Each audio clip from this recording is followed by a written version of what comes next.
सरकार उतबा है, जब कहीं जाते तो अपनी बीवी से कहते कोई तोहफा लाना है, तो बीवियां कहती हाँ तोहफा लाना है। कहते क्या? कहते इत्र ले आइएगा। वो जाते तो इत्र खूब लेकर आते।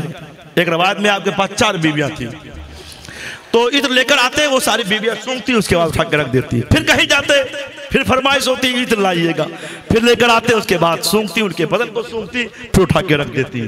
कई बार जब ऐसे हो गया तो सरकार उतबा ने कहा ये बताओ मेरी बीवियों, आखिर बार बार तुम्हें इत्र ही क्यों मांगती हो, जबकि औरतों के शौक में अगर देखा जाए तो औरतों के शौक में सबसे ज्यादा ये पैसा आया हुआ है। जो भी आ जा रहा है ये सब जाएगा मदरसा के। सुभान अल्लाह। और मैं वादा करता हूँ इंशाअल्लाह, मैंने तो ऐलान नहीं किया, लेकिन हर मुमकिन कोशिश मेरी होगी, जो भी मेरे अफराद हैं, जो भी मेरे अहबाब हैं, सबसे मैं ज़ियाउल कुरान के लिए कहूँगा। अगर मैं कह सकता हूँ तो आप क्यों नहीं कह सकते हो? बेशक। सुभान अल्लाह। आपके महल्ले में मदरसा है, आपके इलाके में मदरसा है मुसलमान। तो सरकार उतबा रज़ी अल्लाह तआला अन्हु पूछा कि वजह क्या? औरतों की ख्वाहिश ये है, औरतों के मिजाज में ये है कि उन्हें सबसे ज्यादा अगर कोई महबूब है तो कपड़ा और जेवर। जेवर उनके पास अगर 50 तोला भी हो और शोहर कहे कि जेवर लेना है, चलिए चली जाएंगे। कपड़ा अगर उनके पास 20 जोड़े हो और शोहर कहे कपड़ा लेना है, हाँ हाँ क्यों नहीं लेना है, 6 महीने हो गए नहीं कपड़ा बनवाया, कपड़ा बनवा लेंगे। लेकिन याद रखिए ज्यादा कपड़े भी अगर होंगे तो हमें इसका भी हिसाब देना पड़ेगा। बेशक। अगर आपके पड़ोस में कोई गरीब है जिसके पास फटे हुए लिबास हैं और आप कपड़े पे कपड़े सिला रहे हो तो हमें इसका भी हिसाब देना पड़ेगा। 4 जोड़े सिला रहे हो, लेकिन अगर कोई गरीब फटा कपड़ा पहनने वाला पड़ोसी है तो 1 जोड़ा उसके भी लिए सिलवा देना। ये ईद का मौका आ रहा है, इसका ख्याल रखिएगा। आज पर्दे की बात हो रही है, पर्दा ठीक है, पर्दा। कुछ चीजें और भी हैं जिसका पर्दा होना जरूरी है। मिसाल के तौर पर आपके पास बेटा है और कोई आदमी ऐसा है जिसके पास सिर्फ बेटियां हैं, तो अपने बेटे को उसके सामने फख्र से गले लगाकर न कहना मेरा बेटा, मेरे पास बेटा है, मेरे पास बेटा नहीं। पर्दा करो, फख्र से न कहना मेरे पास बेटा है। कोई गरीब आदमी है तो उसके सामने नोटों की गड्डियां निकाल के गिरिए ना, दिखाइए कि मैं अमीर हूँ, मालदार हूँ। इसलिए कि गरीब वो आदमी तो है, लेकिन उसका भी खालिक अल्लाह है और हमारा भी खालिक अल्लाह है। उसका भी रज़्ज़ाक़ अल्लाह है, मेरा भी रज़्ज़ाक़ अल्लाह है। बस अल्लाह का करम है कि आपको इतना अल्लाह ने दौलत दी है तो आप उसको अच्छा खर्च करो, दिखाओ ना। कुछ चीज़ें ऐसी हैं, मेरे आका नबी कौनैन के दौर में एक सहाबी का बच्चा गायब हो गया। मालूम मेरे आका की बारगाह में या रसूल अल्लाह मेरा बच्चा गायब हो गया है, दुआ फरमाए।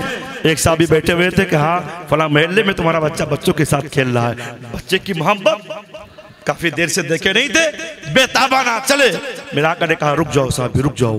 कहा क्या रसूलुल्लाह क्या बात है?